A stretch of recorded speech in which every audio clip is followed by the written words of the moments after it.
Колеги, ми продовжуємо робити. Dear colleagues, we continue our working day. Colonel Oleksandr Motuzyanyk, the ATO speaker. Good afternoon, dear colleagues. The information for the last 24 hours after a brief quietness, the military actions in the east of Ukraine got more active. The number of shellings at our positions doubled despite the absence of the effects of mass use of heavy artillery by the enemy. The situation in Lugansk and Donetsk directions is very tense. In Lugansk direction, the situation is controlled. Yesterday, the militants were active near Shasty and Stanitsa, Lugansk, trying to provoke our units, which are located at the left bank of Siversky Donetsk River. Also, there were several episodes of violating of the ceasefire regime registered to the north of Pervomaisk. In Donetsk direction, the shellings at our positions near Lugansk continue. Here, the attack of the enemy's subversive group was repelled. The enemy is trying to find weak places in our defense from the southern and northern directions. Because of the strategic significance of Svetlodarsk and local thermal power plants near Gorlivka, there is the relative quietness. Only few armed provocations were registered. At the same time, the militants are organizing rotation here to strengthen their contingent near Gorlivska agglomeration. To the west of Donetsk, Marinka was the epicenter of military actions, where the shelling lasted all day yesterday. In total, the situation near airport remains to be stable and stably non-quiet and controlled by ATO forces. In Mariinsky direction, we registered several shellings from heavy weaponry.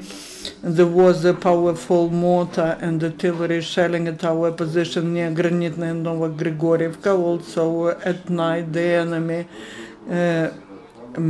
did several armed provocations near Pavlopol using large caliber mortars and tanks.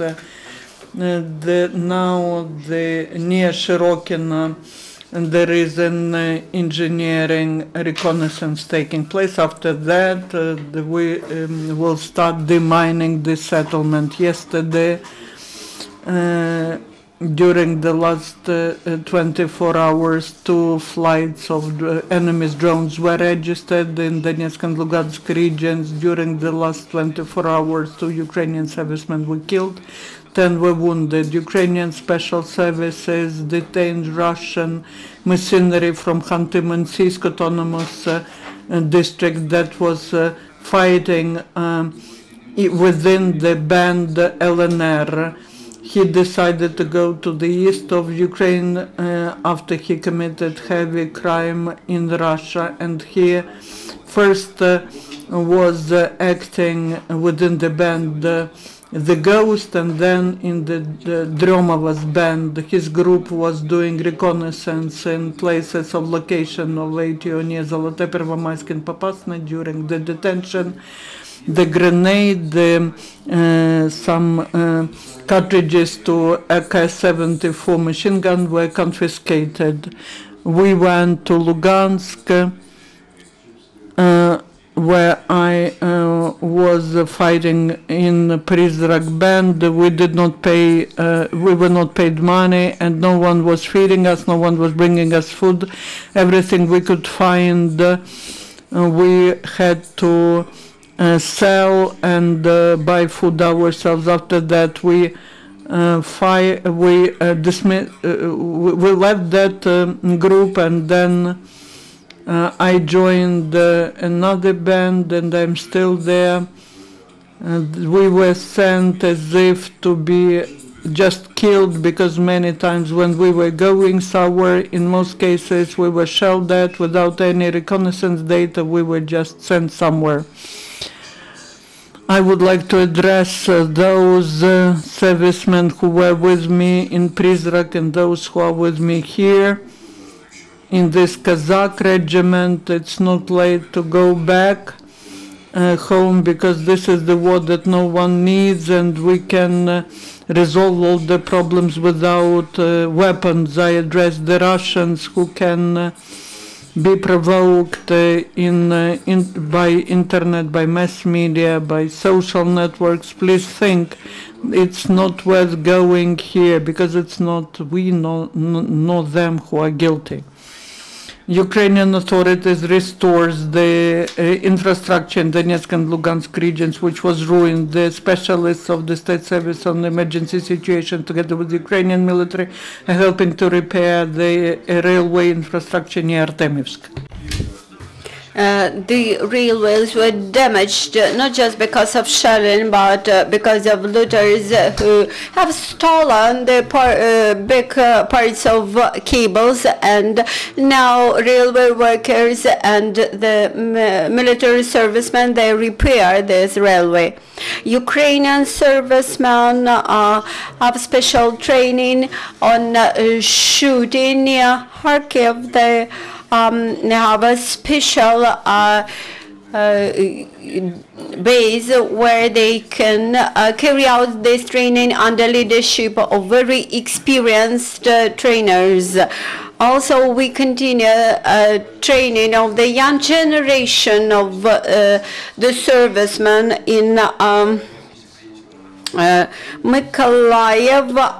New graduates of the military academy have passed the graduation ceremony and special exercise. In Kharkiv University, named after Ivan Kozhedub, this is the Air Force University, the graduation ceremony also was held, and young girls and boys had a special training in shooting and in building up fortifications. In Kharkiv, detachments of the National Guards of Ukraine, the psychologists have started their work. The necessity to do such work was recognized in course of the ATO operation, and the psychologists have to study the psychological situation of the servicemen and their and to check their readiness to go to the combat area, and this information will be useful for future preparation. Also, the concert was held by Ukrainian artists who support the military spirit of the mobilized servicemen. The academic ensemble of the songs and dance of the military forces of Ukraine visited our servicemen at the front line.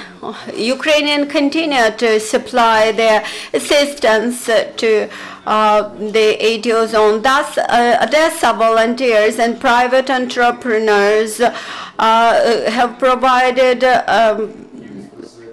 the up-to-date equipment to the sappers, and they also have supplied radio devices, mine searchers, navigators, optical devices, and heat sensors. The rotation continues. The Rivne have received its artilleries who returned back from Ato. They served near Artemivsk. And now new act of international support to Ukraine. Today's Parliamentary Assembly of ACE has passed the resolution about kidnapped citizens of Ukraine which legally are detained in Russia. The majority of the Parliamentary Assembly has condemned Russia for obvious and unexcusable violation of Helsinki principles and commitments taken by Russia as a member of Parliamentary Assembly of the Sea and as one of the signers of Minsk Agreement. The special attention and resolution was devoted to Nadia Savchenko, to Oleksandr and other Ukrainian citizens which still are detained in Russian jails, and their criminal persecution is called as politically motivated, and the fact of kidnapping and transportation to Russia is seen as illegal. Now the questions. Our viewers, they ask a question. There is a resolution about the fourth wave of mobilization, but in the official statement there is no the date of demobilization indicated in it. There is no need to state such a date because the law provides that those who are mobilized on some specific wave of mobilization have to be demobilized in 1 year. That's why after the year there will be a presidential decree about demobilization of those who were mobilized a year ago, and this will be clearly stated by presidential decree in line with the legislation. There are no further questions. Thank you very much. Our next briefing will be in some 8 minutes.